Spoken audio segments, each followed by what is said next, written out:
Oh no, China Bank.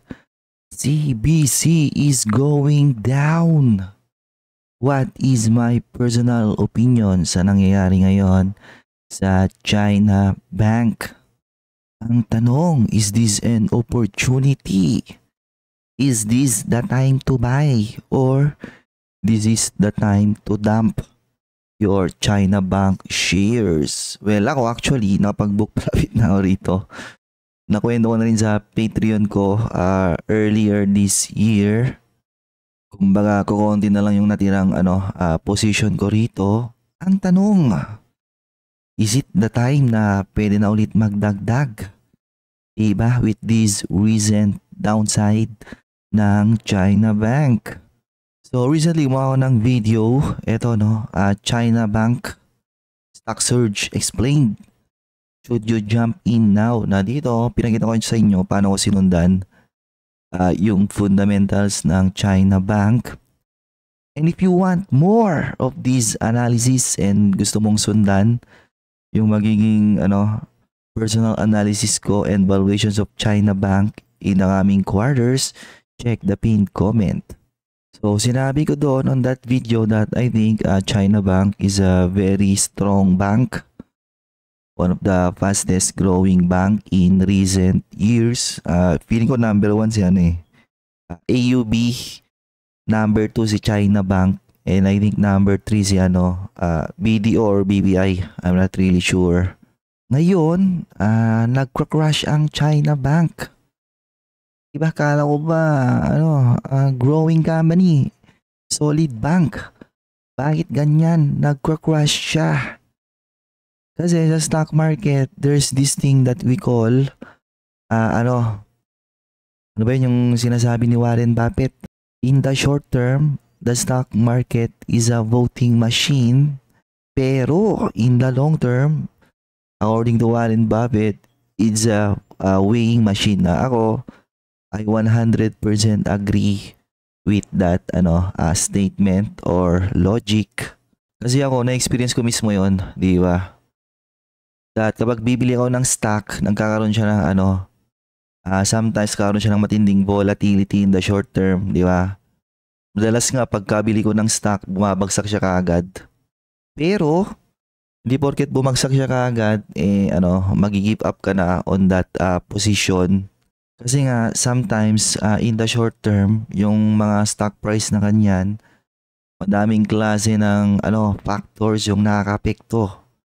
Madaming klase ng noises, di ba? Kaya nga sinabing in the short term is a voting machine. Minsan tinatanong din yan sa akin di ba? Sa akin, may mga nagchat-chat, may mga nagko-comment. Anong nangyari dito? Bakit bumagsak siya ng negative 3%, negative 5% in one day itong stock na to, di ba? Ay, mga ganong klase ng tanong, hindi maganda yung dating sa akin di ba? Kasi how come na sinasabi mo long-term investor ka pero ang tanong mo is mga ganyan? Minsan sinasagot ko na lang, baka hindi maganda yung gising, di ba? Nung investor. Such that on that day, naisipan nilang magbenta and nagkataon na nagsabay-sabay sila, di ba? Possible yon, di ba? Kasi nga in the short term, there's a lot of things na malay mo ba kung anong nakapekto dyan sa stock price decline. Yung mga yung mga random na bad sentiment, kunyari Donald Trump, di ba? Biglang nag-tweet si Donald Trump, matatakot yung mga stock market participant, and kapag ganon, indiscriminately magsisibentahan yung madaming investor, and it doesn't matter kung anong stock pa yan, basta ibebenta nila yon kasi nagiging fearful sila, di ba? Ngayon, etong si China Bank, ba't siya nagde-decline recently?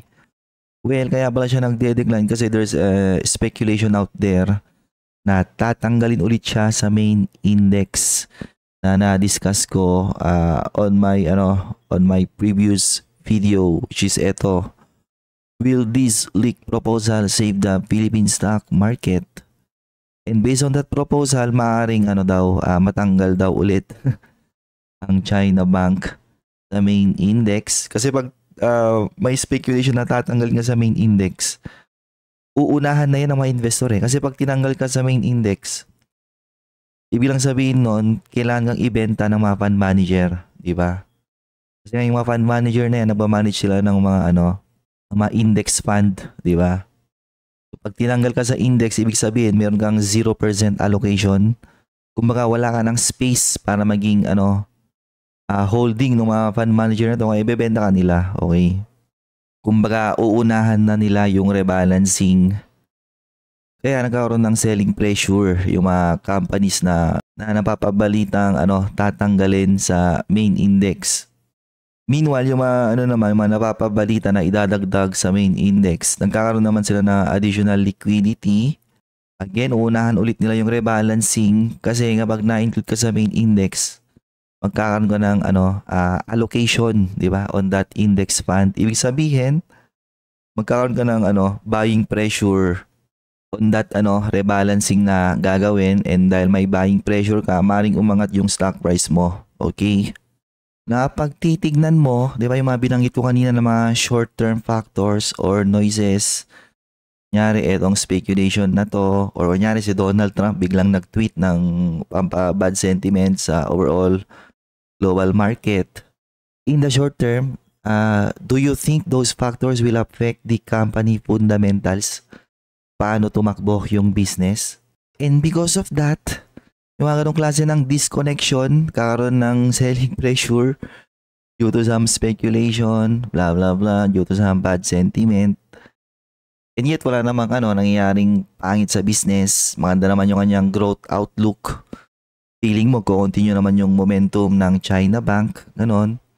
I think those are the times that magkakaroon or may ma-represent na opportunity sa iyo as an investor, and depende sa iyo kung kakakatin mo yung opportunity na yon, or kung naniniwala ka that that opportunity or investing opportunity will exist.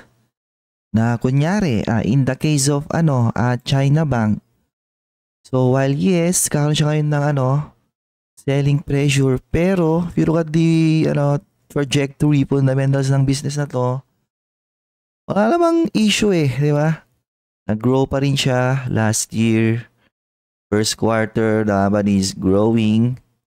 And growing din yung kanyang book value, no? From 55, naging 62, naging 65. So sa ngayon, tinatrade na siya within its book value. Na pag titignan mo yung asset quality niya, okay naman. Actually, improving nga to. 1.55 naging 1.49. Yung cover nila nabawasan, pero 105 is still a very decent cover. Better than a lot of the bank stocks na nandyan. And return on equity bumagsak recently to around 13%. Pero pag continuous yung growth ng China Bank within this year, maaaring bumalik ulit yan to around 15%.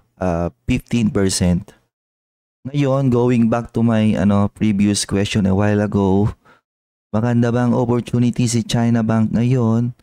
Well, it depends on the trajectory of the overall banking sector in the coming quarters, and yung mismong growth ng China Bank din, di ba? Kung ma-maintain nila yung kanilang momentum in recent years, na if magko-continue yung momentum nila, I think andun yung opportunity pa rin for China Bank. And if magko-continue nga talaga yung momentum nila, dun na papasok yung yung second part ng statement na binabanggit ko kanina, that in the long term, the stock market is a weighing machine. Kasi in the long term, ang talagang mas nagmamatter dyan is yung fundamentals and valuation ng business na lagi kong dinedemonstrate, di ba, in my channel. Ito yung aking mga before the fact videos. Kasi in the long term, it's all about fundamentals and valuations talaga. Yan yung nagpapagalaw sa stock price. Magkakaroon sila ng volatilities, yes, pero in the long term, if talagang attractive yung kanilang fundamentals and intrinsic value, eventually yung stock price, susunod siya doon, okay? Now, you compare China Bank with other banks, kunyari, na nakikita kong nire-recommend ng mga broker sa internet. One of them is, ano ba yun, yung laging nire-recommend? Security Bank kasi, ba't siya nire-recommend? Kasi dating nasa dating nasa main index to eh. It's a bank na na on recent years, unti-unti nawawala na yung kanyang branding, di ba? Kasi nga, naging na siya,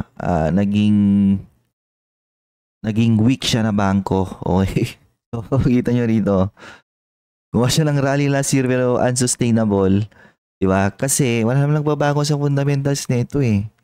So itong 11.2 billion na to, parang ganito yung profit nito, parang 2 years ago eh. So parang naging flattish lang din. First quarter niya, growing siya a little bit. And then ito yung kanyang statement of condition based on the previous quarter. Ayan di ba? 2.8, 3.10, lumala pa nga. And a cover of 78, kaya sinabi ko kanina, yung 100% plus, mataas na yon if you compare it with other banks. And an ROE of 7.9%. Napakababa, napaka-weak. And nung nakaraan, nung nagbabrowse ako sa Reddit, may nakita kong parang may nakita akong mga grupo ng mga mga mangungutang, no? Parang support group ng mga mangungutang. Kwentuhan sila doon. Sinishare nila yung kanilang mga experiences sa pangungutang, paano sila nababaon. And ang na-observe ko lang is majority ng inuutahan nila, credit card, is Security Bank. No wonder ang taas ng NPL neto, di ba?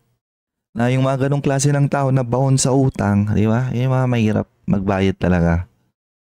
Aside from Security Bank, ang isa pa na na-observe ko na lagi nilang inuutangan in terms of credit card is East West Bank. Another banko na mataas din yung NPL niya on recent years.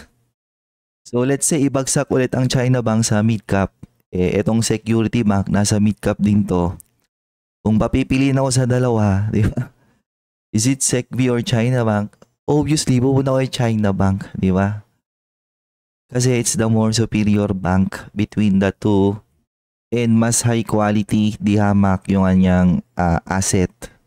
Ang tanong, bibili na ba ako nito? Well, actually, gusto ko pang matakot yung ibang investor. Gusto pang magkaroon pa ito ng additional downside para ibagsak pa siya ng ibagsak, and kapag mas bumagsak pa siya, I think doon siya mas magiging very attractive. Okay?